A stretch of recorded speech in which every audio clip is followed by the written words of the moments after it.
Welcome back to live stream coverage of the U.S. Open here in Blaine, Minnesota. This is day 2 of YCC. That's the Youth Club Championships. I'm Erin Maraca. I'm here with Liam Grant this morning. Liam, how are you doing? I'm doing very well, Erin. How's yourself? I'm doing pretty good. We are joining in on this round of play between the Minnesota mixed team, Superior, and the Bay Area Happy Cows, a match that should be really competitive. Liam, what can we expect from these two teams this morning? Well, I'm starting to get memories back from last night. We saw local team Minnesota Sub-Zero make a big upset against top seed Revolver from the Bay Area, so we could be in for a bit of deja vu. We have the local team here, Superior, out of the Twin Cities, going up against the #1 seed Happy Cows, reigning champions from the Bay Area. So might be able to take a leaf out of the Sub-Zero playbook and take down this #1 seed. Yeah, the Happy Cows, an incredible program out of the Bay Area. Talking to them before the game, they have 5 teams at this competition. Over 150 players tried out. They had to cut some high schoolers, which is probably bizarre for a lot of teams. Usually most teams taking wherever they can get. But yeah, they actually get to cut players. It shows the standard and competition in the Bay Area youth system. And yeah, I think always as well, Superior have home turf advantage, probably not making big flights here and a lot of travel time, and got used to the area, probably staying in some of their own homes, which is an advantage. So yeah, we could see a repeat of what happened yesterday in the men's semifinals. Definitely. I think it's important to note kind of the same circumstances around the Minnesota home team. A lot of players come out for tryouts, and a number of them have, high school state experience or many years with a YCC program, and certainly a number of them have tried out for the U20 team, some of whom will play, I believe, on the U20 team as well. So we'll see some interesting matchups over the course of the game, I'm sure. Yeah, Superior being dominant in the early stages of this group, a 15-3 win over Skyscrapers from New York, then a 15-6 win over Philly Forge. Both these teams undefeated so far. So this is to come first or second in their Pool A, which is a power pool, meaning that both teams already made it to quarters. It's just which quarterfinal matchup they're going to get. Just to set the scene for the under-20 mixed division, there's 4 pools. Pool A and B are power pools. Top 8 teams seated there. Pool C and D, lower power pools. So you got to finish in the top 2 to make pre-quarters there. So both these teams playing to seed so far. We have the 1st and 3rd seed here. So it's going to be a big classic showdown. Absolutely. It looks like Superior will receive to start the game.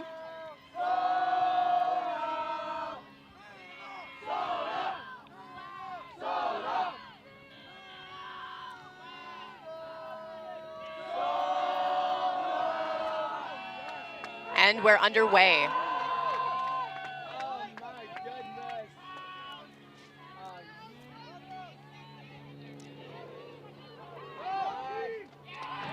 Looks like an immediate pressure D there from Bay Area Cows.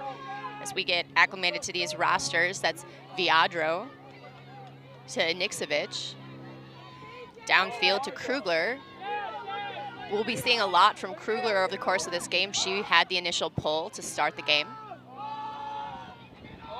Good bid there from the Minnesota defender. And that throw to the wide side by number 12, Niksevic, just a bit too wide for his teammate. Kruger from Minnesota will pick up.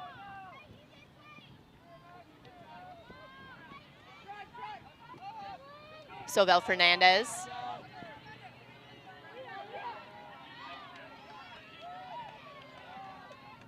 Handlers working in space. Hansen with the disc. Back around to Hoffman, to Clements. Clements, a nice out to space put from McKenna Miller. Bidding, a little ground contact seemed to have knocked that loose. Yeah, Miller had her hands on the disc there, and we saw maybe a ground strip earlier by Happy Cows as well. Both teams just trying to settle into this big matchup. And I like that look. That was a good hook. It was definitely on. Nice low leading pass. Clements, another player who has some some Worlds tryout experience in the last cycle. Sobel Fernandez will pick up for Minnesota after that brief miscue there from Bay Area. Back to Clements. Another notable fact about Clements, as Minnesota scores to make it 1-0, is that Clements actually attended the Worlds tournament in Cincinnati to partake and facilitate equity training, which is a really cool opportunity for a young woman in our community. She is a member of the Guppy organization, which we've talked about a lot over the course of the weekend, mostly in those diversity and equity forums. So that's Cassis with the goal. Yeah, both teams just trying to settle into their play. 2 turnovers apiece, but Superior able to hold their offensive point. Seems like both teams going for that horizontal stack, using the whole width of the field, all the players, and just a couple of drops. I don't think there was a huge amount of defensive pressure on either team. Just, it's probably the first time in the live stream, maybe in a while, maybe a few of these happy cows or Superior players getting some limelight last year, but it's always a tough one to swallow and get used to, as being on front of the camera.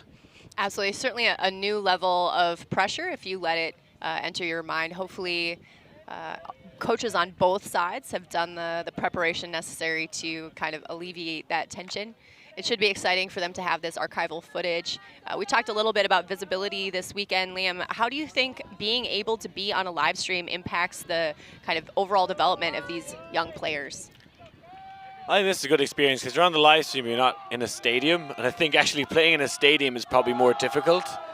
As you saw last night, you're always going to get people heckling. If you think the crowd is going to start booing for calls, even if they aren't bad calls. So it's good to get some limelight. I know a few of these players will probably be playing in the big stadium in a short while. So it's nice to get this experience of kind of some attention and how to deal with that.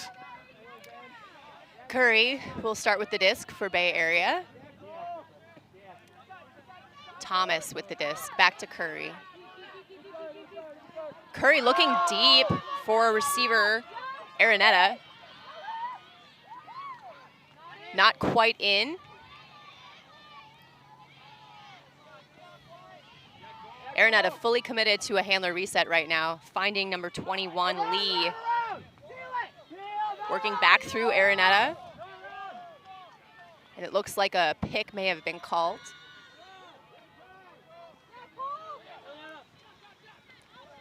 Curry. Curry looking IO for his teammate, number 26, Rueda. And that's 1-1. Good patience there from the Happy Cows. Got that hook downfield. Wasn't able to run into the end zone, so slowly waits for their reset, sets up the vertical stack, try and isolate one person in front of the disc, and then opening up that little break side channel. And that's a classic end zone cut. Commit fully to the open side and give that space to create for this IO flick. So good at end zone offense there. Rueda with the goal.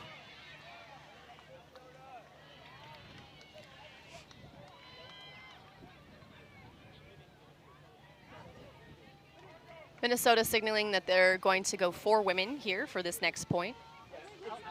The mixed division of the Youth Club Championships obviously mirroring the club mixed division in that there is a designated end zone this year to dictate the gender ratio. Interesting tactical ability in the mixed division, also a lot of interesting strategic sets that work better in mixed than they would in a single gender division. What have we seen so far this tournament that you find kind of specific to that mixed division? I think something you'll see a lot of teams do is maybe put all of one gender back handling. We saw Happy Cows at that point have 2 female handlers. Sometimes you see it go either way, and it's usually to maybe isolate one gender deep. I remember playing the Swedish mixed team before, and they always had the 4 female cutters deep because they're really, really good and they didn't want anyone poaching out the back. So you see little tactics like that. I think you're right. I think this Minnesota team just put 3 men in the backfield. This is Durango to Miller. And most of the ladies did the work in that point. Clements, of course, setting that up.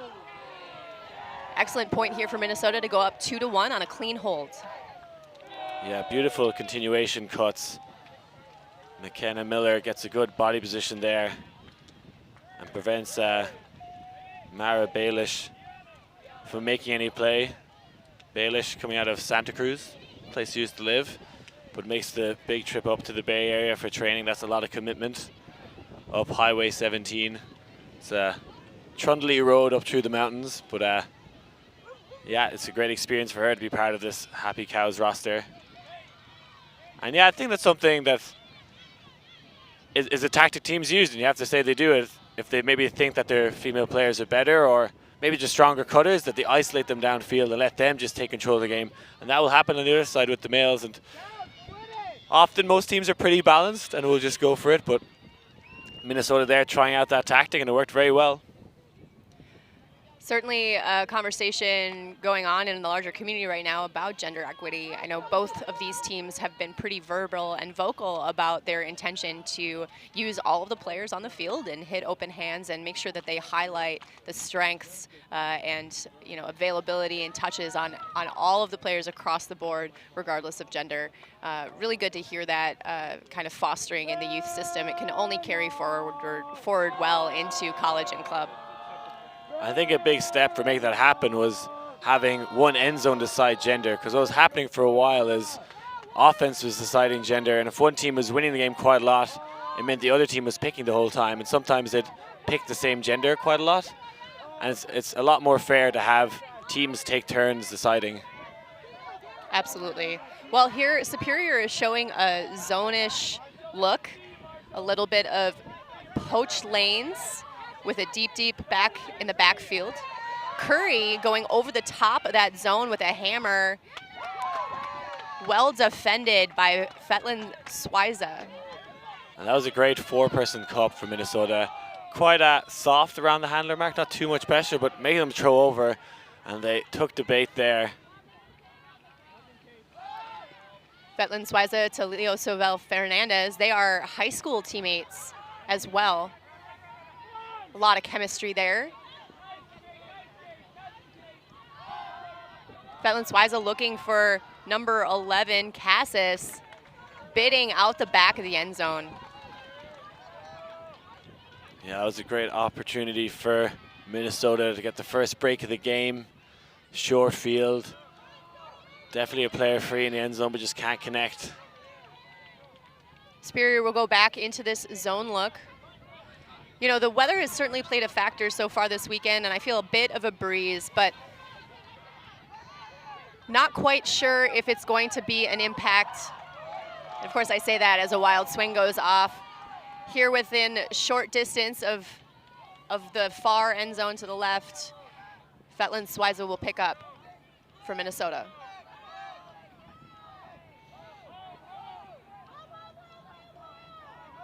And he finds his high school teammate, Leo Sovel Fernandez, for that first break. Yeah, first break of the game, and very reminiscent of how Bay Area played their end zone offense. Again, isolating someone in the front of the stack, boosting to the open side, and what you're doing is just creating that inside space, making a channel for your handler to throw into, and it's not a crazy hard break to make that one. It's maybe 30 degrees towards the break size, not the full way around, so the defender will always bite the open side, and we're trying to stay open, and that's what you're doing, is creating that small window, and it's very difficult to stop.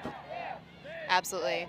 You know, I'm sure all of the YCC teams, to a certain extent, have the ability to do this, and a game that we called yesterday with the Atlanta team, they had 9 players who attended the same high school, and that means there's an existing chemistry to kind of build blocks off of, and certainly the summer YCC season is a bit shorter, at least in Minnesota where the weather permits us, than the high school season. So to put both Fetlin Swiza and Sovel Fernandez on the same line and preserve their high school chemistry kind of helps ramp up that trajectory of chemistry that you're aiming for over the course of the season. I'm sure the Bay Area has similar kind of units of existing chemistry to build off of.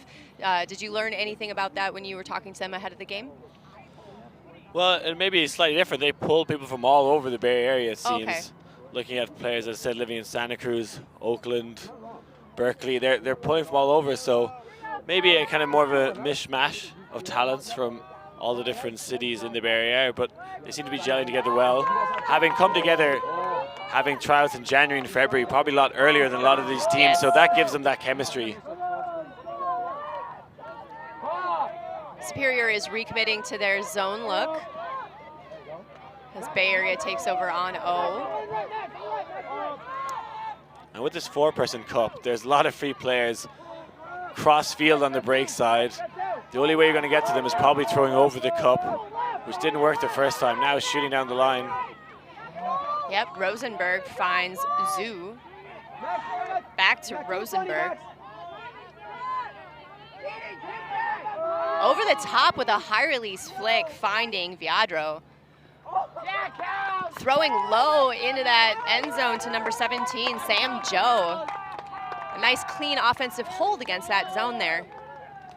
That was a tasty high release flick. It's not the throw I would usually go for over that zone. Maybe a little scuba or something to the mid space, but nailed that high release flick. And there's actually two happy cows on that break side free. Minnesota completely ignoring that far cross wing, just committing to make them throw over the top. That's the throw they want them to try and take on. Didn't work the first time, but now nailing that high release flick. And once they do that, you feel like they're off to the races. They're going to be able to slot that one in. Absolutely.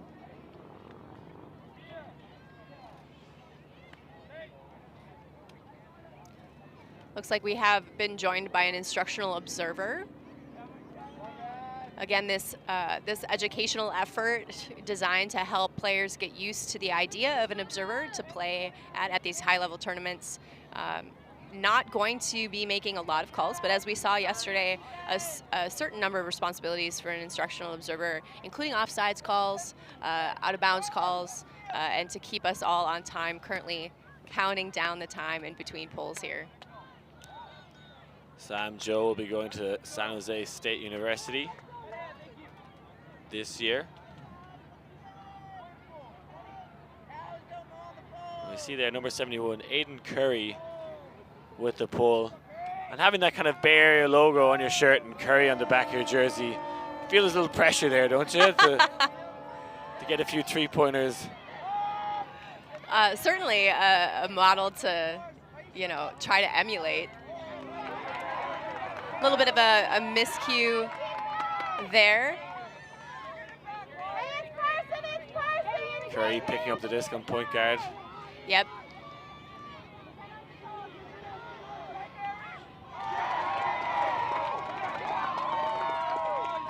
Excellent play there for Minneapolis. Sobel Fernandez will pick up and find Durango. Durango looking for McKenna Miller. Great read there. Will reset to Kenji Her. Looking for Kruger in the middle. Finding McKenna Miller. Miller looking for a reset, starting to get on a high stall. Finds Sobel Fernandez immediately to Scott Kruger. Amazing play from McKenna Miller. That hook went up and she was actually short of her defender, but had a great read, went up early, and has been monumental in getting these 2 breaks for Minnesota, which gives them their early lead against the current champions. Leo Sobel Fernandez was on the U20, or is on the U20 men's team, competing in Canada in just a few weeks' time. So that will be a great experience for him that he can bring back to Minnesota. A number of these Minnesota players also were on the team last year. I know that's something that also helps when it comes to teammate connection and chemistry, which is with any all-star team one of the biggest challenges to kind of bring multiple talented athletes who are used to being the best player on their high school team into a new system and basically ask them to become more of a role player, right? A challenging thing for a young player to mentally shift, but a positive experience nonetheless.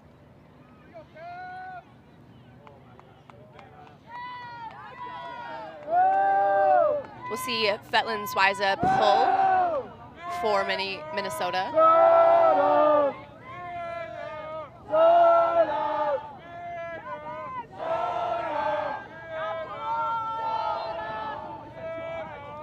Great pull, deep in the end zone for Bayers, and an immediate layout Callahan. I believe that's Cole Zielski. Well timed, what a play, that's a break and a first throw Callahan. What a sensational play, you could see it coming. He was committed a long time ago to getting this layout, catches it as well. That is a crazy grab. Minnesota now 5-2 up against the current champions. As you said, haven't beaten them before, but they are on fire right now. A lot of momentum here for Minnesota. An excellent play by Cole Zielski. Another player who has a lot of experience on YCC teams and with his high school team in a high level here in the Minnesota State system. Also a member of an Ultimate family. His older sister won D3 Nationals with St. Olaf this past spring. And a timeout is called to regroup here. Now, if you're the Bay Area coaching staff, how do you help this team regroup, help them settle after a momentum play like that, Callahan? Yeah, again, it's very early days in the game. It's important they don't let that get to their heads. Just focus on the next point. You know, you got to think that Minnesota might try that zone again, so I'd like to see them really discuss how they're going to approach that. Maybe plan for an overhead, stack the middle of the field. That's probably the best way to get around it. And yeah, you know, they're a great team, and it's just momentum's with Minnesota right now. They just need to keep their heads cool. There's a long way to go. You saw that hand block earlier in the point before on Curry. You see maybe Happy Cows telegraphing that inside pass. That was crazy.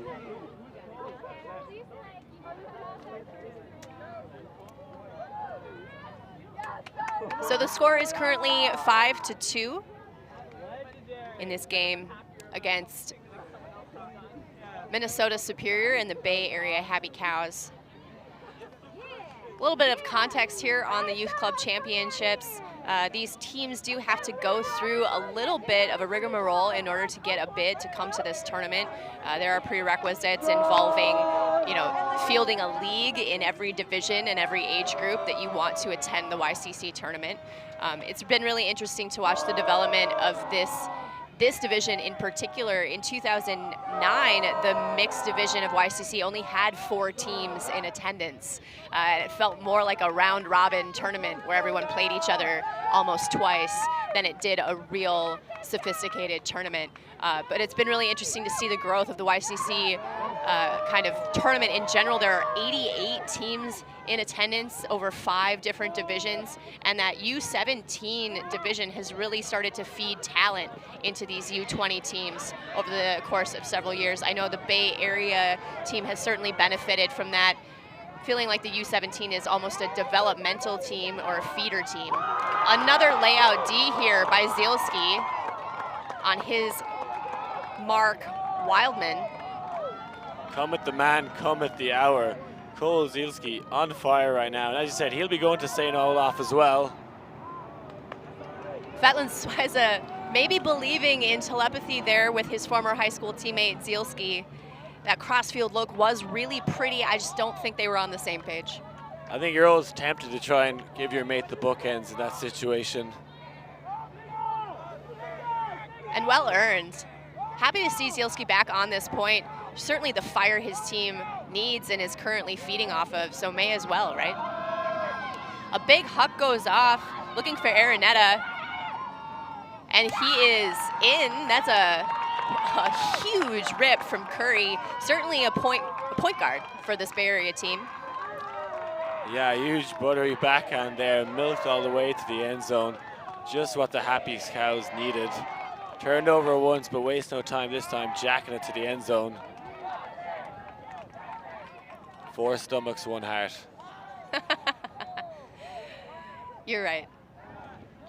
This Bay Area Happy Cows herd, certainly happy to be together and happy to be part of a larger contingent. They said the full herd was 100 players. Yeah, I think 100 players in the herd. Okay. A few yearlings in there. But yeah, cows, ruminants, so 4 stomachs. Mm-hmm.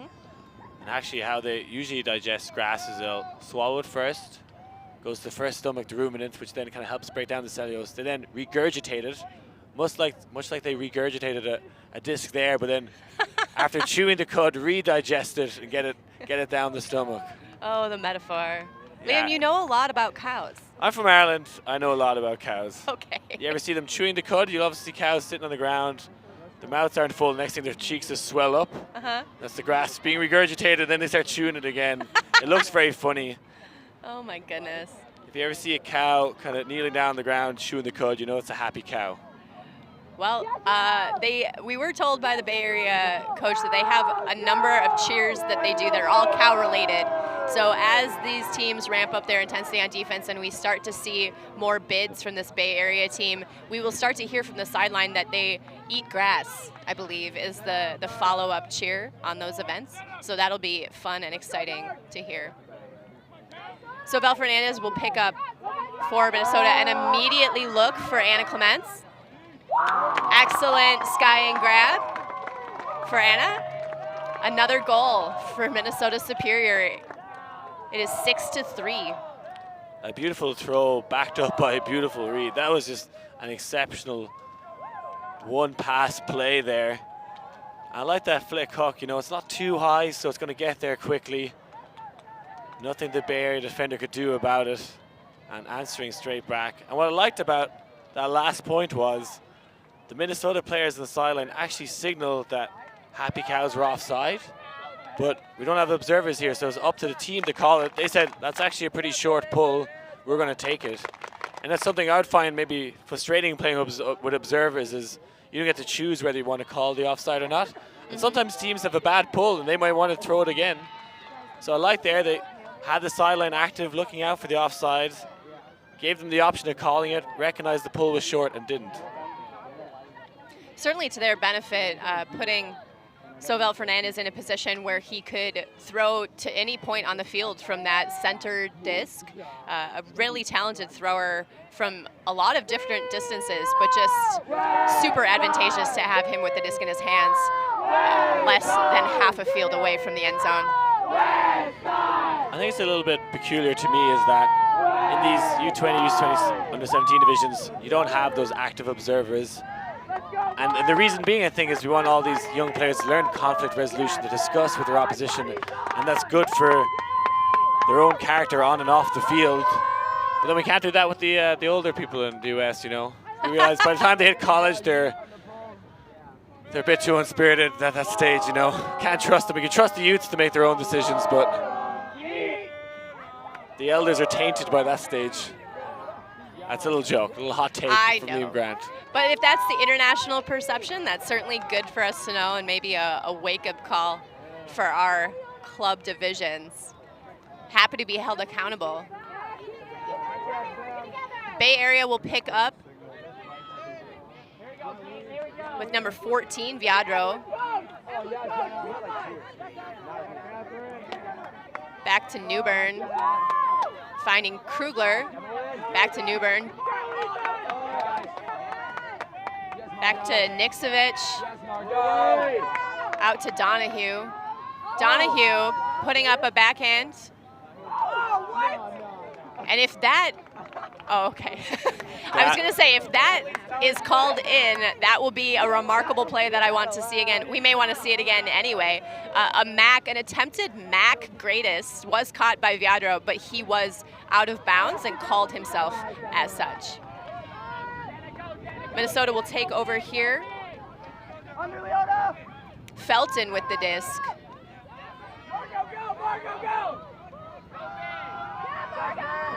Another big flick. Well read by number 56, Irian. Irian looking up line for a reset. Finds number 20, Rabarczyk. Rabarczyk with a high blading flick to Leona Durango. Another score for Minneapolis. It is 7-3. Leona Durango having a great game as well. Kind of in that little bit of a quarterback position, but getting a lot of good throws downfield. Here's another look at that Mac greatest attempt. And you know, that was a crazy Mac, because it's probably rotating the wrong way. How he kept it so flat and got it back in bounds, I do not know. And you're kind of hoping there that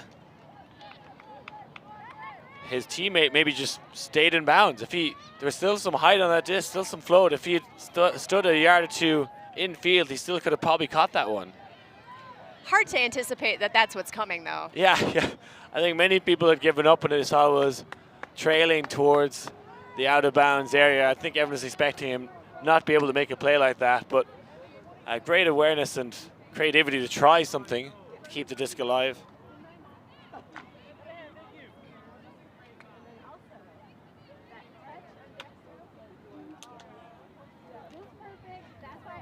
We'll see Fetland Swiza pulling for Minnesota again.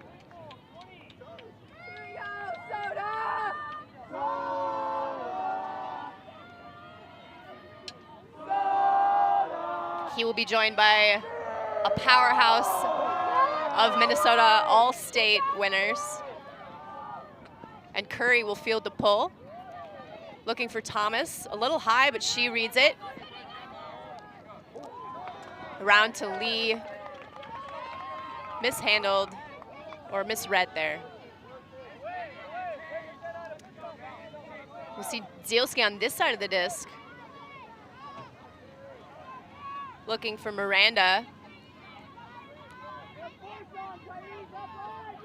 Miranda's throw to Nelson is well defended there with a run through D by number 13, Lindemann.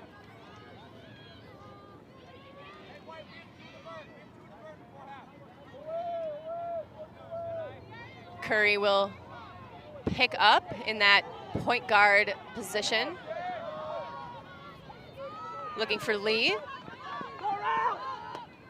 Lee finding Araneta, and Araneta sends off a rocket. Pursued by Jackman. Coming in a little bit too hot.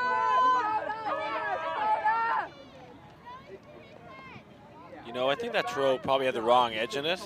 If he thrown that IO, it might have cut into the wind a little better and hung up for Jackman.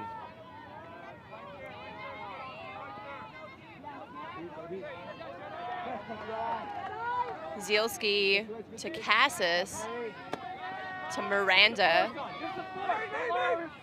backhand, no backhand, no backhand. No backhand, no backhand. Miranda to Nelson. Nelson to bidding Cassis. Cassis goes over the top to Hansen. Great visionary throw there from Cassis over the top of very tall Curry to also very tall Hansen. Yeah, great chemistry there, Cassis and Hansen. You actually see them give each other a little look. So before he even finishes that cut, as he turns around, this goes up. Curry's not ready for it, and that's just great chemistry. And something that the Minnesota team are showing more so than the Bay Area. As I said, had earlier tryouts, have probably been training longer together, but these Minnesota players may be more tightly knit from their school days. Absolutely. Well, so the score is now 8-3, which takes us into halftime. Bay Area, clearly a talented team, a lot of firepower on this roster. How do you, as a coach here, sum up what happened in the first half in a package that you can learn from and carry forward into maybe a better second half? Yeah, I think it's just been better chemistry from Minnesota has got them there. I don't think that individually the players are any stronger than the Bay Area team, but just connecting well, maybe tactically, throwing a bit more defensive looks out there, stifling the Happy Cows. I'd like to see maybe Cows try a zone of their own, stop that one pass play offense, and maybe stop them isolating some of their top female receivers in the end zone. So I'd like to see Happy Cows do that a little bit, but look, this is an amazing system that the Happy Cows have in the Bay Area. You've seen the likes of Lisa Picately, Simon Higgins come up through this system. They are the reigning champions. I've no doubt they're going to come out all guns blazing in this second half because their back's against the wall right now. Well, thank you for joining us for the first half of this game. Minnesota up on Bay Area. We are going to take a quick break and we'll be back in the second half. Thank you.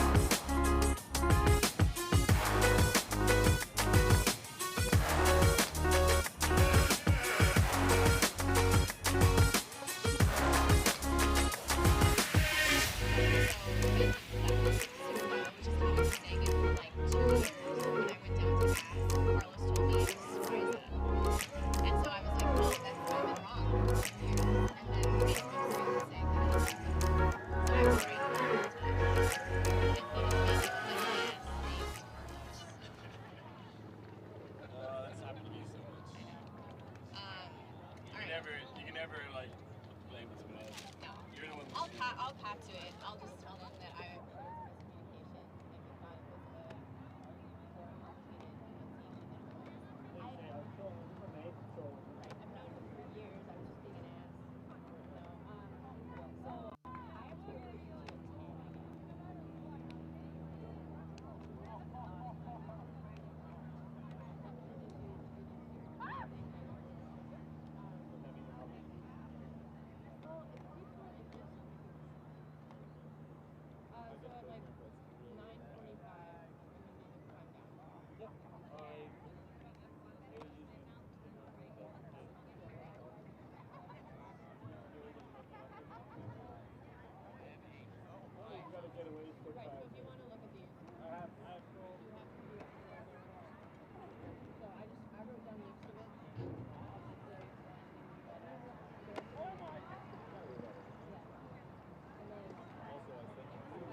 Welcome back to this live stream coverage of the Youth Club Championships here at the National Sports Center in Blaine. I am Erin Maraca here with Liam Grant, and we're very pleased to provide you coverage today of a game between the Bay Area Happy Cows and Minnesota Superior. Minnesota took half 8-3 after a pretty dominant performance in the first half. A lot of fire and momentum. Liam, can you tell our viewers a little bit about what happened already in the first half?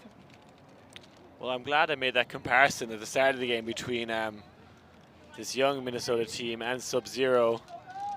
Last night, the underdogs taking down Revolver and from the Bay Area, and looks like the Superior team could do the same. They have a big lead, 8-3 over the current reigning champions, 3 times YCC champions. This Happy Cows team, you can see the 3 gold stars on their jersey. So yeah, Superior have just been amazing in terms of playing good mixed offense. I think that's probably the big difference. Bay Area really struggled to get the disc off them, except for that first point. I think they may have got 2 turnover opportunities to get a break, unable to convert them. And since then, the Minnesota offense has just looked really, really good, and they need to do something to try and shake them up. Absolutely. Clearly riding the momentum and energy of a few key plays, including a first throw Callahan by caught and defended by Cole Zielski, and a number of over-the-top skying efforts from Anna Clements, Max Hansen, and Leona Durango, and then also kind of carried forward by their overall chemistry, it looks like. So in this second half, the wind seems to be picking up just a bit. Hasn't really been a factor so far in the game. It is blowing towards us in the booth here, just for reference. I know people like to know that at home. But while we wait for these two teams to get hyped for this second half, just a few housekeeping items. Obviously, we are on the Facebook live stream. We are really pleased to offer a little bit more of an engagement platform. It is really helpful for us in the booth, especially if we are getting a name pronunciation incorrectly said. So thank you for the feedback. We do have someone monitoring that, and there are some changes that we have kind of going forward. We do check in with teams before the game to try to get the pronunciation right. We know this is a big opportunity for these young players to be on a live stream. So we're making our best effort here, but sometimes we get it wrong, and that's our bad, but also a collective bad. We will do better in the second half on some of these names. Yeah, shout out to all those watching at home. I have a matey, Jeff Rexroth, who I'm sure is watching. He used to be a coach, definitely part of this Happy Cows system. And one thing I'd maybe like to see the Happy Cows doing is using Jenna Krugler more. She's going to be playing on the women's U20 team for USA for the second time in just a couple of weeks. It's huge experience. She's played with Alchemy, a club team in the Bay Area last year, has taken a year off from Club Ultimate at the senior level to focus on YCC and that U20s team. So would really like to see her get involved more in the game.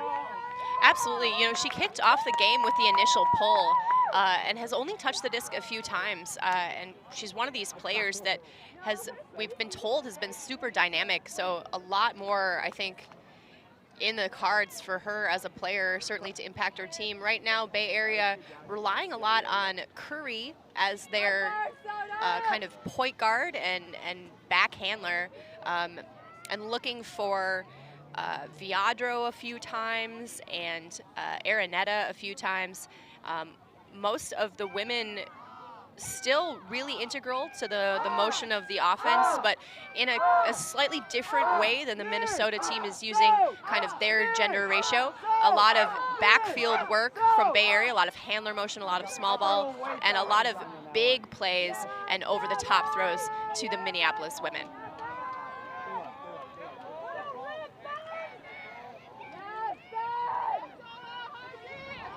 Curry will work in the backfield with Lee.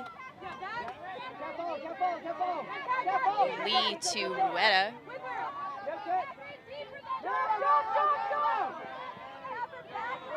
Lee to Thomas. Thomas finding Jackman. Jackman a bit too far for Thomas there. Good motion otherwise. Yeah, nice timing of the cuts. Always a free option on the open side downfield, but now Minnesota another chance to break coming out of half. Fetland Souza off to Durango to start the point. A lot of touches for Fetland Souza. Looks like a pick may have been called.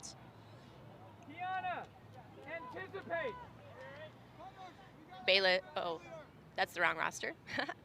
Wilms will have the disc for Minneapolis. Nice break throw to Felton.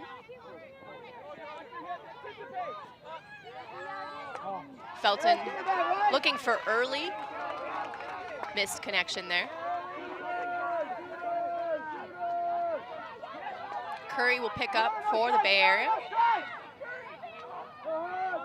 Finding Lee up line. I think she may have looked down at the line and thought a little bit ahead for her next throw there. So can't hang on to it. Yeah, another player, Vienna Lee, a captain of this team, wearing that classic Cows headband. Hasn't really made a huge impact on this game either. And two of their top players, Lee and Krugler, are finding it hard to get stuck into this game. Absolutely. Fetland Souza does fire to Durango, a great target in the backfield, but the angle of the disc takes and the momentum not quite what we were looking for. Curry picks up and immediately fires, and it will tail out of bounds towards some Dragon Thrust players on the sideline who have come to spectate. Yeah, it's great to see some of the older players from both cities and areas cheering on the youth, because they were definitely out there cheering them on yesterday. Two of the coaching staff of this mixed YCC team are currently with Dragon this weekend at US Open, Ellie Shortall and Emily Regan. Zielski's throw is partially macked to Fetland Souza, who makes a play and then throws a really quickly dropping hammer to Durango. Oh, that was a highlight play right there. Comes up with a huge grab, goes straight for the hammer. Why not? That one looked good. Maybe could have been caught. You'll have to try do it again. Curry to Retta. To Acker. Acker to Lee. Lee to Thomas. There are 4 women on the field for each team at this point.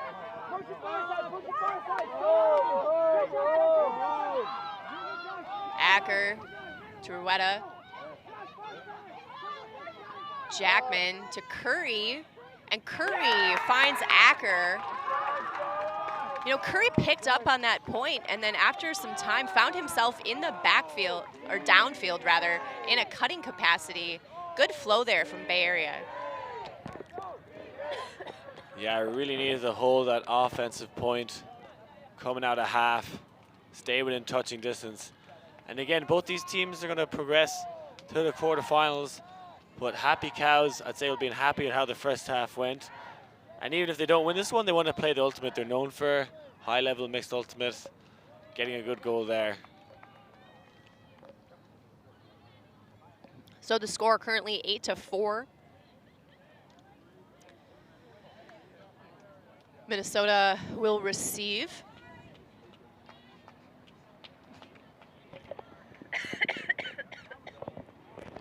Head coach Carlos Lopez approaching his O-line. Lopez started his high school career at Cretin-Durham Hall High School and made the YCC team actually when I was coaching. So he started as a player on YCC. He spent some years at the University of Minnesota, and then he came back to be an assistant coach on YCC, and over the years has worked his way up to be the head coach of this YCC mixed program. He's dedicated a lot to this team.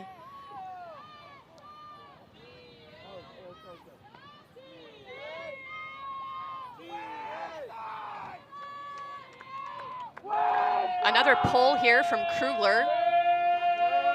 A lot of float on this will allow her defenders to meet the disc. And like you suggested, Liam, Bay Area seems to have adopted a zone look on defense.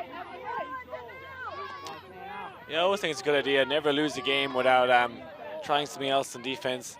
A very passive zone. Lots of short, easy, open passes. So Vel Fernandez and Hansen working well together. Some initial involvement from Clements. Hansen goes over the top and then finds a wide open through throw to Nelson, who finds Hansen on that break side. Boy, Minnesota really made quick work of that zone. Yeah, like a hot knife through butter. Never really putting too much pressure around the disc there. Happy Cows. I think a little too slack around the handlers. It looked kind of like a four-person cup. I'm not entirely sure. They were very far away from the disc and just allowed them to pop in the middle quite easily. And once you get that pass off, it's a lot easier than thread the needle, find the gaps in between when you have the momentum and the zone is on the back foot. Absolutely. Another thing that you mentioned earlier was a little bit of a home field advantage. The advantage, of course, being that we are playing in Minnesota, and Minnesota's weather is certainly a notable factor in all ultimate.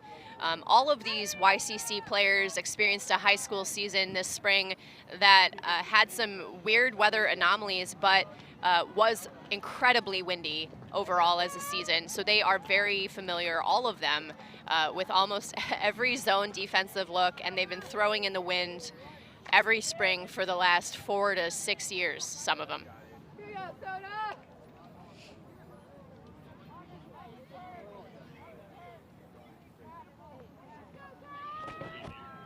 have a plan. I'm going to get down at 9:45 and then drive over. Oh, okay. Okay. All right. So Minnesota in the lead here. Okay. Again, have never beaten this Happy Cows team, but now leading by 5 points. Huge opportunity to change that.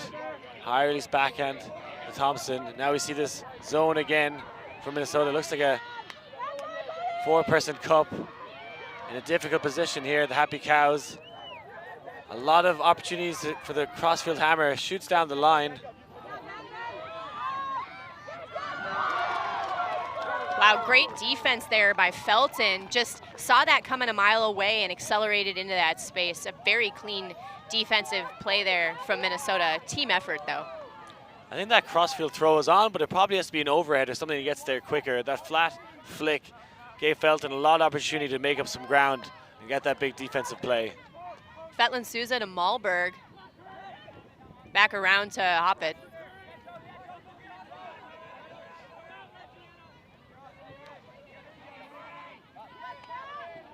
Back around to Wilms.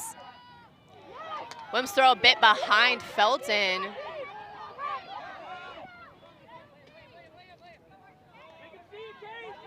Araneta will take over and reset to Curry, who goes over the top to Lindemann. It's a little bit too high and hot to handle. Fetland Souza will pick up again for Minnesota.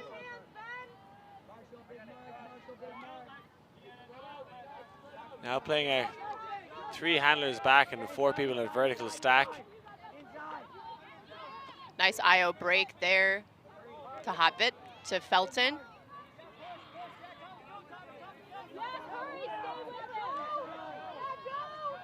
Felton looking for Branca.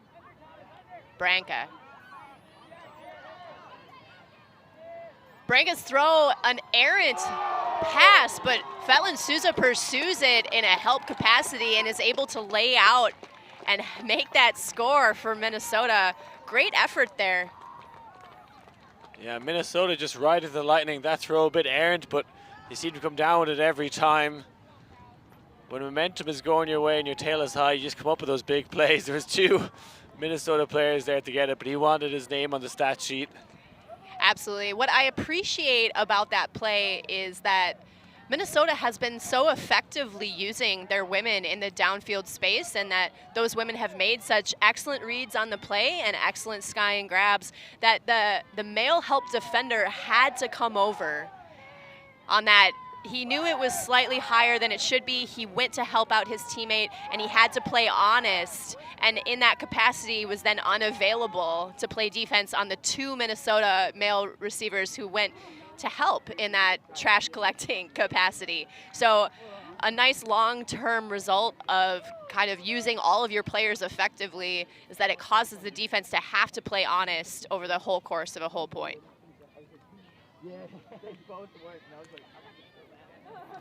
Now taking a 6-point lead.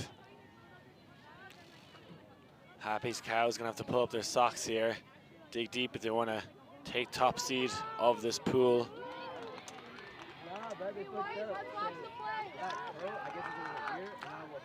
You know, some big rivalries in this U20 mixed division, definitely with the likes of Swing Vote and Seattle with this Bay Area team. Got a cool little story from the Happy Cows earlier on about how they were playing Swing Vote from Washington at a previous YCC event. Got called off for lightning and both teams went and hung out in the same hotel. And friendships were made. They ended up playing together at another single-gender tournament in Washington, D.C. So this is a great experience to make some friends. Oh, tries to toe the line. A bit of an errant pass there from Bay Area, of course. We are seeing Krugler on this O-line for the first time for Bay Area. She has previously only played defensive lines, so perhaps an attempt there for Bay Area to try to get her more involved. Here Minneapolis will pick up. And we have an excellent layout play again from Zielski, having a bit of a game here. Resetting to Irian, back to Zielski. To Hansen, over the top, that is in. That's a break for Minnesota. Zielski is possessed right now. Everything is going his way. Another crazy layout, this time on offense. And then great patience here to wait for the open pass and that high release lefty.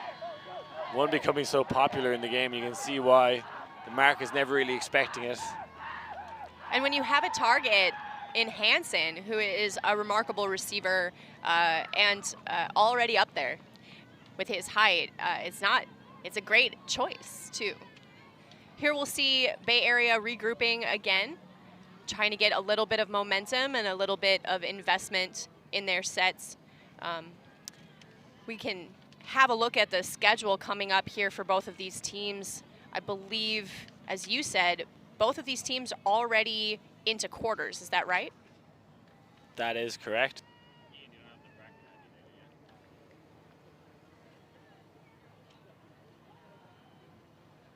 Yeah, so both teams going 2-0 leading into this game, which will get them straight into the quarterfinals, crossing over with the top seeds as well from Pool B. As you see it there, Pool A and Pool B, power pools, 1 to 8 seeds. Pool C and D, the lower pools, but still a chance to make the bracket if they finish in the top 2, will end up in the pre-quarters. Yeah, so it looks like Superior on track here to take Pool A. A little bit of an upset there, but as with most YCC teams, there's enough turnover every year that it's really anyone's game. And certainly with a strong class coming out of a high school season, any team in the power pools with an opportunity to kind of rise the ranks as quickly as possible. Yeah, so the winner of Pool A will take on the winner of the first pre-quarter. It'll be the bottom seed, I believe, of Pool B taking on the top seed of Pool D in that pre-quarter. So even if you finish bottom of these power pools, you're still going into a pre-quarter, seeding a big benefit here. Won't be surprised if we see that Rising Tide team I covered earlier make it into a pre-quarter and go on a bit of a run. But yeah, this is a forgiving game for both teams. There's going to be no easy quarter, so although Happy Cows, I don't think have played their best so far in this game, if they weren't to take a win here, they can still make a great run to the finals. Absolutely. And sometimes that's what you need. You need a little kick to get you going. Certainly if you've come into a tournament with a #1 seed, sometimes it can be easy to be complacent or to forget that these other teams are going to play their best when they're against you. We talked about this a number of times over the course of the tournament, both on the adult side and here on the youth side. When you are the #1 seed, you have a target on your back. Any team that comes up against you is going to try their best to take you down. They're going to try to put together their best game, not just to test themselves and develop as individuals and a team, but also just because it's kind of an underdog story any way you look at it for them. And that's how we build all of our, Disney movie franchises right now. And it's fun to make your own movie. Lee over the top to Arenado. An interesting battle there. Defended by Branca. A bit of contact, but no call. Looks like the offensive player is trying to keep position. Might have been part of that contact, but Minnesota can extend their lead here. An upwind throw. Assisted team defense there, but immediately given back. 2 poach Ds in a row, 1 on each side. Fatlin Souza will pick up for Minnesota. Aided in the backfield by number 12, Kenji Herr, and Austin Malberg. A swing too far there. Both teams having a little bit of a miscue session right now in this point. Yeah, 2 turnovers apiece. Similar to what we saw in the opening point of this game. Bit of a travel there. She takes that one off the line. Got a yard or 2. Lee finds number 25, Wildman, for a goal for Bay Area. It is 11-5. Yeah, big point for the Cows. And that's something that happens quite a lot in Ultimate, and something I'll definitely call in the field is people don't put their pivot point on the line, or at least beside the line, actually putting their other foot there and then stepping out to get a yard or 2 from away from the sideline, which helps. It's a lot harder to be in the sideline when essentially everything to your right or left is out of bounds, and maybe made that inside throw a little easier. Perhaps. Well, right now we'll see a D-line from Bay Area. Last time they were out here, we saw a bit of a zone look. Looked more like a contained zone that might be effective in super high wind conditions.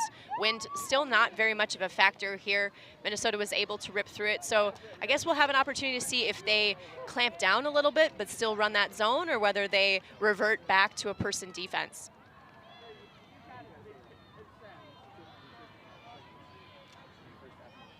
And looking at the Superior roster information, they have 7 coaches. Yes, they do. That's impressive. You could have a scrimmage against the coaches if you wanted. A good mix of genders there as well. Yes, most of these coaches are pulling double duty this summer. Many of them are playing on a club team. As I mentioned earlier, both Shortall and Regan play with Dragon. We have a number of other coaches on this staff who are also coaching other teams or who are playing their own club season. I think widening the ranks of your coaching staff allows some shared duties there, and means that there can be a coach at every practice, nobody gets burnt out, and that nobody has to choose one over the other. An offside being called there. Who doesn't enjoy a good offside call, Send it back, redo. Well, and you get to re-pull, even though it was your infraction to begin with.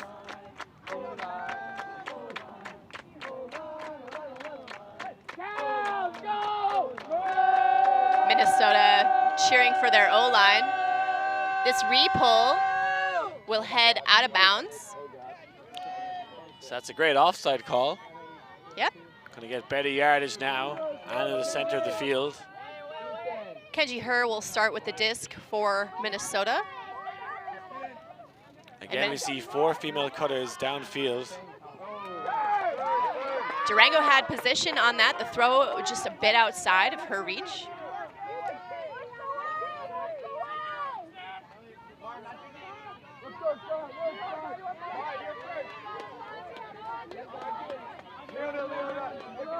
Rosenberg with the disc for Bay Area. Looking for Viadro.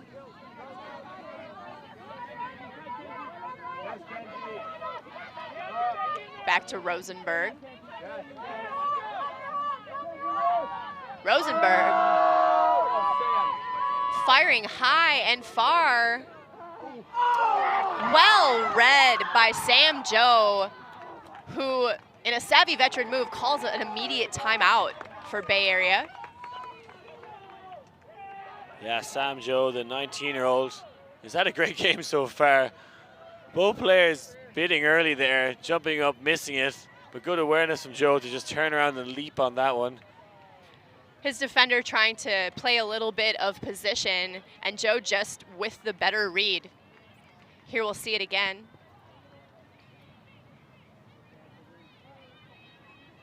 Pouncing like a wee calf on top of that one. Keeps it alive, calls a timeout straight away. Ate some grass, got up, called a timeout.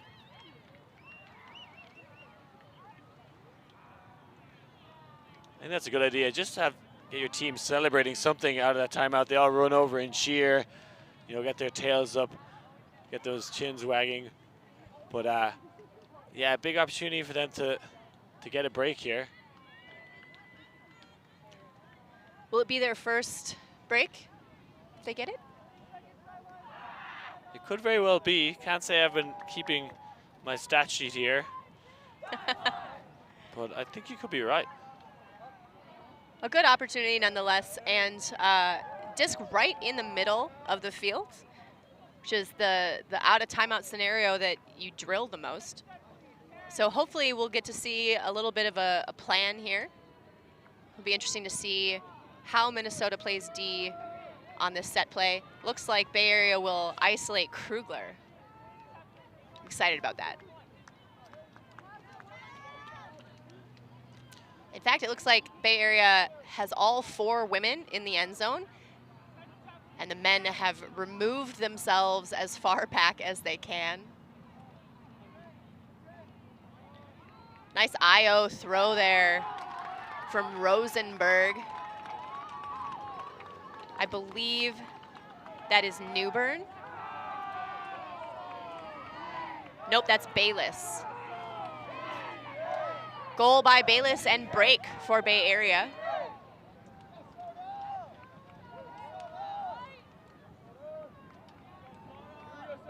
Yeah, great goal by the youngster, Bayless.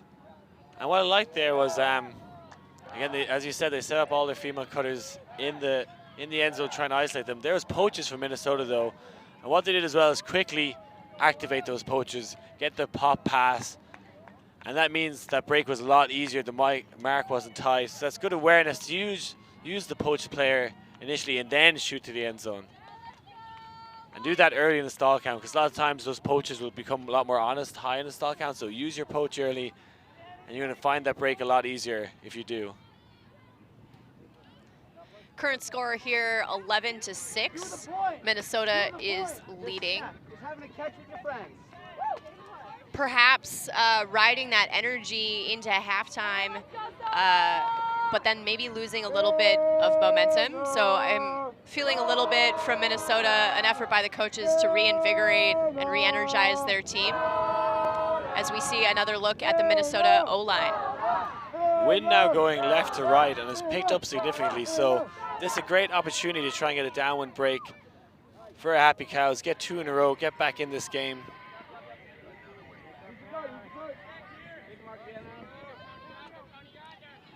Hoffman handling with Sobel Fernandez and Scott Kruger in the backfield. Kruger looking for Ashley Nelson. Amazing grab there by Nelson. Nelson will look for a reset, getting to a high stall. She finds a nice grab there by Clements. Clements putting up an IO. Well read by Sobel Fernandez. A clean hold by Minnesota, but still exciting. Yeah, those last 3 catches weren't exactly easy pancakes, but great play by everyone. Clements there had that kind of a half layout, half sky grab to keep the one alive. As you mentioned, the wind picking up significantly, which you can see in that IO throw. Clements, a powerful thrower, showed the underside of the disc just a little bit too much, which is why that popped. But I think Sovel Fernandez has known Clements long enough that he could see that coming, see that it might pop. So instead of making an aggressive jump towards the disc, he waited to see what the pattern was and read it back into that back corner.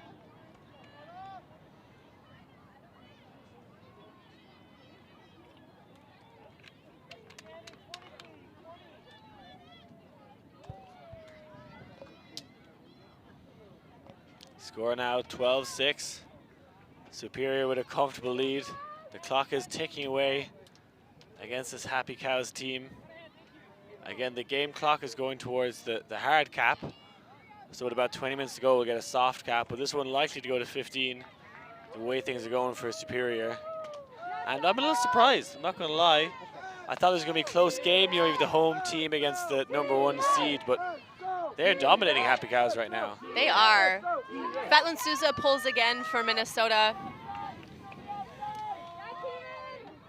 Bay Area with the disc, Viadro.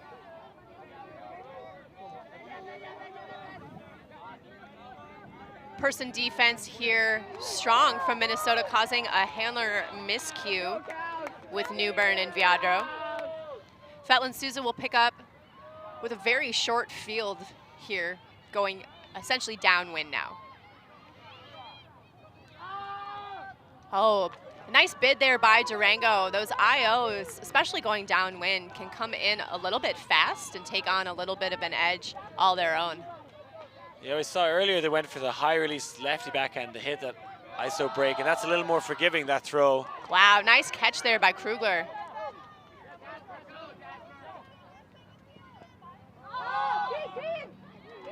Krugler finding Zhu. Zhu over to Viadro. Viadro through the middle to number 44, Lido Nimitz. Well, that looked clean.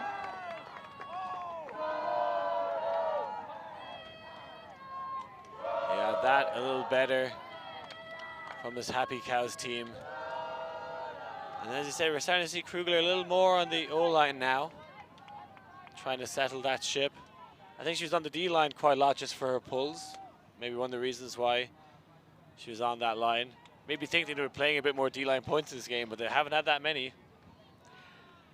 Nope, they certainly haven't. Looks like we are in another timeout here.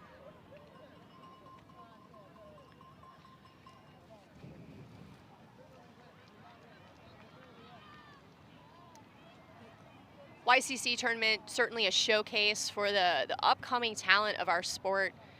What have you been really impressed by so far this tournament out of these young people? Well, I think I've been impressed with Minnesota Ultimate as a whole. To me, it wasn't really a stronghold for Ultimate in the US, but we've seen it pretty much in all divisions. We saw Sub-Zero yesterday.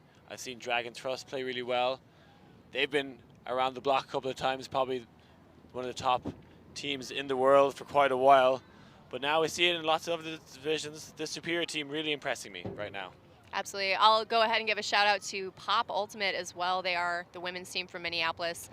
They took Ozone to Universe Point yesterday. Yeah, that was a great game. It's been playing really well as well. I think we're trying, certainly in Minnesota Ultimate, to be more communicative across divisions and behave a little bit more like a unit, a full Minnesota Ultimate unit. And I think a lot of club teams benefit from this YCC program and then try to in turn give back both to events like these and to in a coaching capacity. I know a lot of club teams, Bird Ultimate and Minnesota Star Power, are two mixed club teams who are volunteering a lot. I know we have a couple other women's teams that a lot of these young women play on over the course of the summer. It gives them a lot of extra experience and reps, which has been really positive for our community. Bay Area is still a larger scene, I think. There have been a few years where the Bay Area has won both YCC and, swept nationals at a club level. Certainly something to aspire to. I think we we all would like to be that competitive across divisions, but we're still ramping up, I think. Yeah, a lot of good work being put in by the Bay Area Disc Association to foster ultimate in their community. As we see here, Minnesota doing a lot of great work. The score again is 12-7 in this YCC Pool A pool play game. Minnesota will receive. Curry with a big pull. Sobel Fernandez to Fetlin Souza, over to Zielski. An interesting handler core here. All three of them played high school ultimate together at Great River this spring.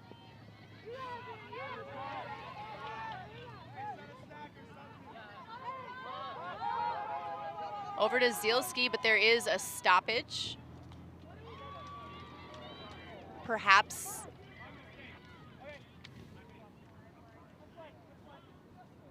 coaches communicating from the sideline.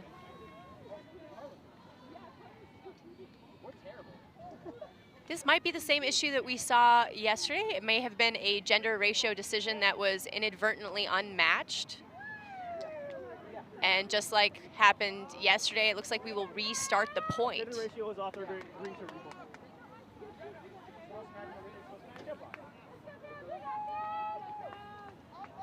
We'll get another repull.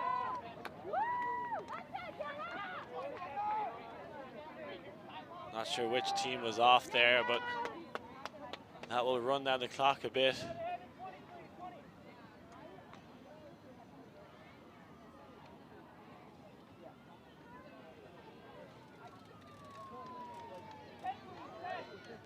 And, you know, I think that's something you'd want your observers to be looking at and make sure stuff like that doesn't happen, because it's obviously not a spirit issue. Both teams just not realizing the gender ratio. There is a signal to go for women. It's maybe not the best signal we have yet.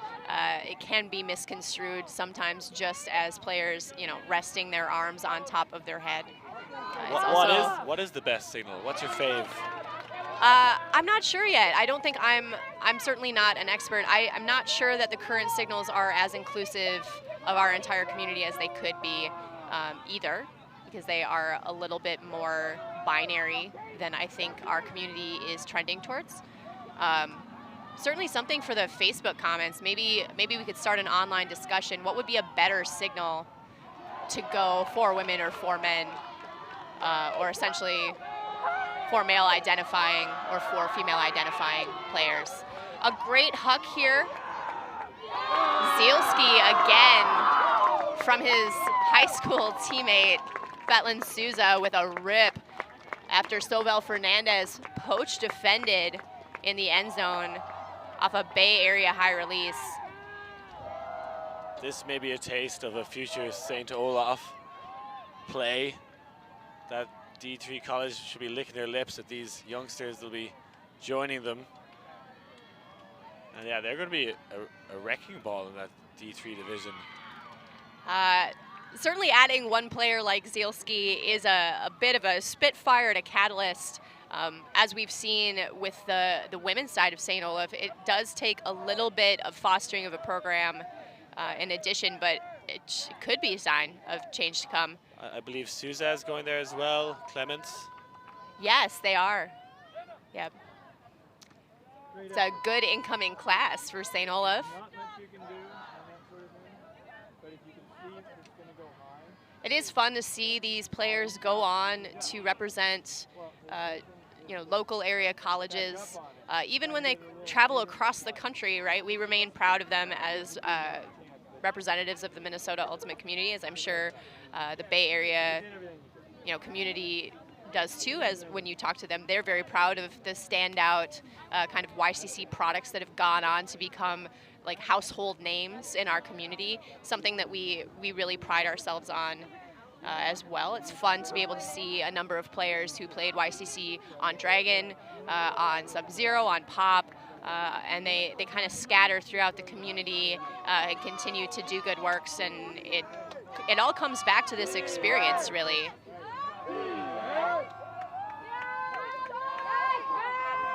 Deep pull from Minnesota, fielded by Viadro and Rosenberg working in the backfield together. Krugler, and a nice initiating cut. I think her intended target on that backhand was Donahue. Great bid there by Donahue. Looks again like some ground contact made that difficult. Sideline still fired up by her effort. Zilski, Fetland Souza in a tight reset pattern. Malberg can't hang on to that. A good chance here. Newbern will pick up for Bay Area with a short field going upwind. Just looking for Viadro on the reset. She goes over the top to Rosenberg. Rosenberg and Viadro. Viadro putting out to space, looking for Lido Niemetz.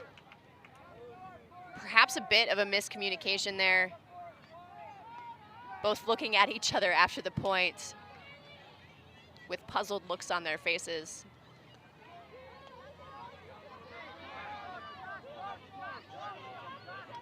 Fetland Souza picking up again for Minnesota, working with Zielski. Zielski now unleashing a backhand full field. I think he just wants to play more defense. Yeah, I think Happy Cow is a bit more aware of that partnership there. One male player peeled off the back. Seemed to want to go for that hook a little too much now in the latter end of this game. Maybe just wanting to finish it, but you have to play, safer offense if you want to take the win.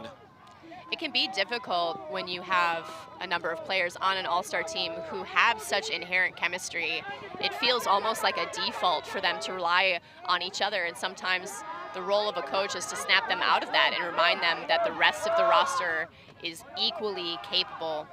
Lido Niemetz leading a pass out, and his teammate Niksevic skies the pile.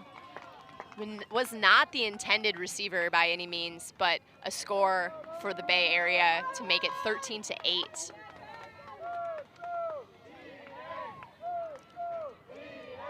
Rises out of the back of the herd here. This is that earlier layout attempt, couldn't be rolled in. Showing a little bit more confidence, I think, in some of these decision-making attempts here. Looking, of course, there for Donahue. Niksevic coming over with enough time to make a play. Would have liked to see that battle, though, with Donahue, see who arose from that matchup.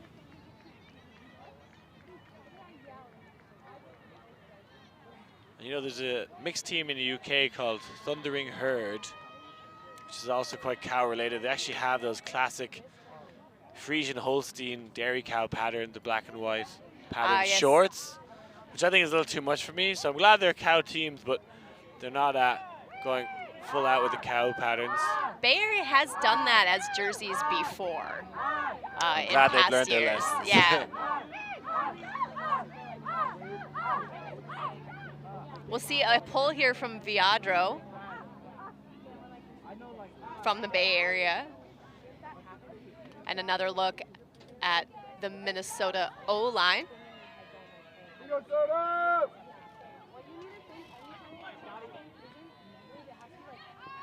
Kruger working with Sovel Fernandez and Casey Hoffman, who of course made that amazing play earlier in the game.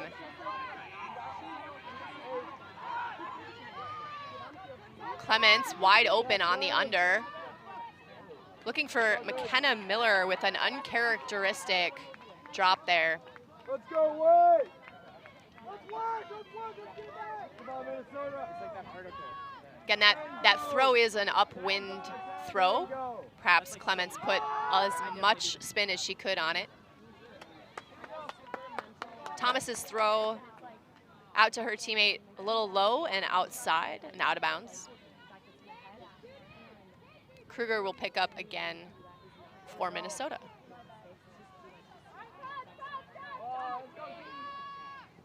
Sobel, Fernandez, and Hoffman. Cassis breakthrow to Hansen. Hansen trying to put a backhand huck to McKenna Miller.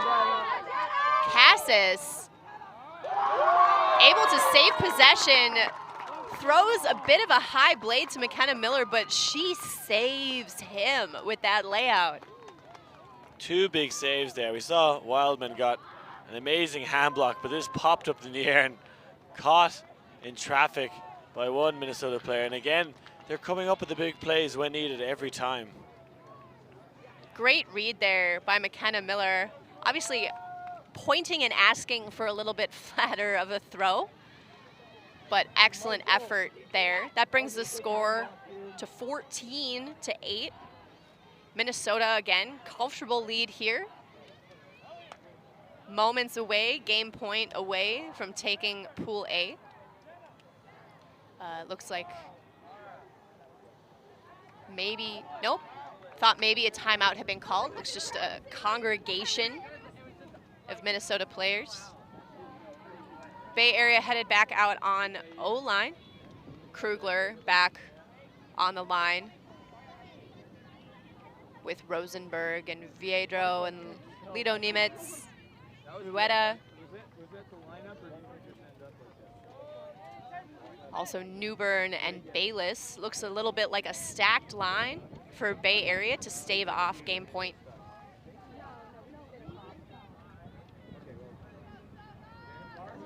Coming up after this round, we have another YCC U20 mixed game, a pre-quarterfinal to be determined who will be in that one. We also have a game from the U20 girls division. Austin, Texas Tango taking on another Minneapolis team, Superior as well, their U20 women's team. So make sure to stay tuned if you're a Minneapolis supporter. Zielski pulls out of bounds, which is perhaps the worst thing he's done all game, since he's been having a remarkable game otherwise. We'll give Bay Area an opportunity to center the disc with only half field to go. Minnesota showing zone here.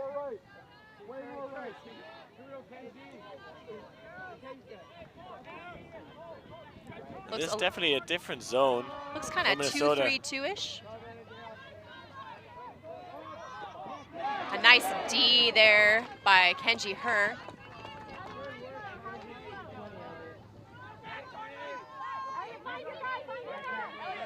Wilms will pick up, guarded by Krugler.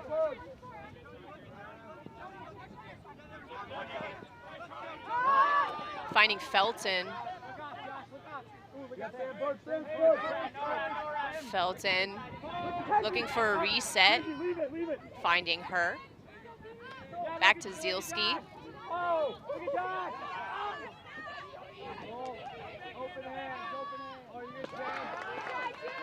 Zielski looking for Overland. Unable to connect.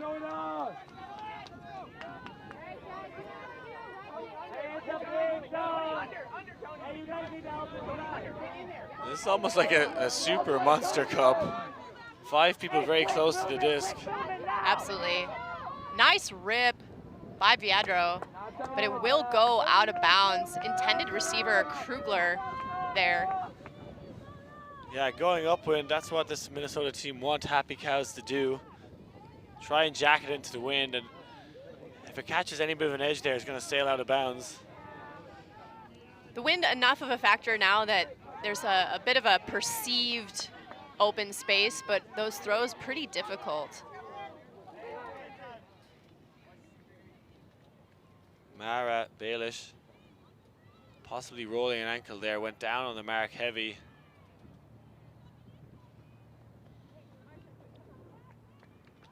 Mara actually means ocean in Irish. Oh. I don't know if that's where she got the name from, but dropping the knowledge bomb there. Yeah. Beside the sea in Santa Cruz. And is carried off the field by her teammates and coach. Margo, touch the ground. Looks like Donahue will sub in. Irian with the disc. Working with Wilms in the backfield. An all-lady handler set right now for Minnesota. Out to Zielski. I think he had a chance at that. Just trying to toe the line, maybe. Tony, you gotta go all the way in front of him. In front of him, Tony. Rosenberg will pick up for Bay Area. And again, this zone. Tony, out here. Tony, back in, back in. Rosenberg goes over the top to Rueda. Rueda looking for Lido Nemitz. Over the top again. Lido Nemitz essentially knee blocked by Kenji Her on that mark. Wilms will pick up for... I feel it can only be described as a monster cup. Essentially 5 plays very close to the disc. I'd like to see Bay Area really spread it out and go, we're going to go for the overhead, but you can't mark all the people. Oh, and that one doesn't go to plan. Nope, ambitious over the top throw. Doesn't turn over, I think, the way he was expecting, nor travel quite as far as he was hoping. Her with the disc, right on the end zone line, trying for an IO, and yes, will it? We're asking around. It was intended for Zielski, but that IO was slightly inside. He maxed part of it, and Overland in the space tries to pin it against her body. We are unsure if that was up or down. Looks like she is also maybe a little unsure. Yeah, we couldn't really see it as it went to the other side of her body. I don't think she could see it. She was trying to pin it against her leg. Did it touch a blade of grass or two before that? Hard to say. Or did she stop rotation by pinning it against her leg? An awkward situation, nevertheless. One more try here. Oh, that looks down to me. Looks like the front edge of the ground may have hit grass before she was able to pin it, but as is the case in self-officiated sports like ours, it will go back. Wilms looking for Dale Gow. And that is a clean end zone set there from Minnesota to score the 15th goal of the game for them, and a win for Minnesota over Bay Area 15-8. Yeah, an outstanding performance from this Minnesota team. Not the favorites come into this. They relished at an underdog role and come up with a big win. They'll take top seed of this group. Possibly an easier quarterfinal, but very hard to seed this mixed division, so not too much of a loss for the Happy Cows. A lot of lessons learned. They'll come out all guns blazing in this quarterfinal as well. Who knows, these teams might meet again. Absolutely, as is the nature with pool play, right? An effort to reseed, certainly necessary at a tournament like this. Again, so much turnover year to year on these YCC teams as players become ineligible because they age.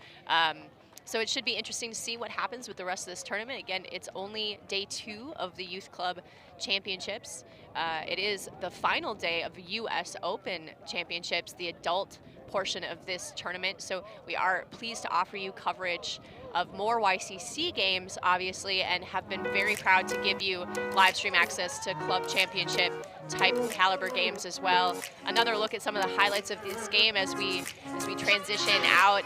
Again, I was Aaron Maraca, and this was Liam Grant. We're very happy to have you with us for the YCC Championships, and we'll see you later today with more.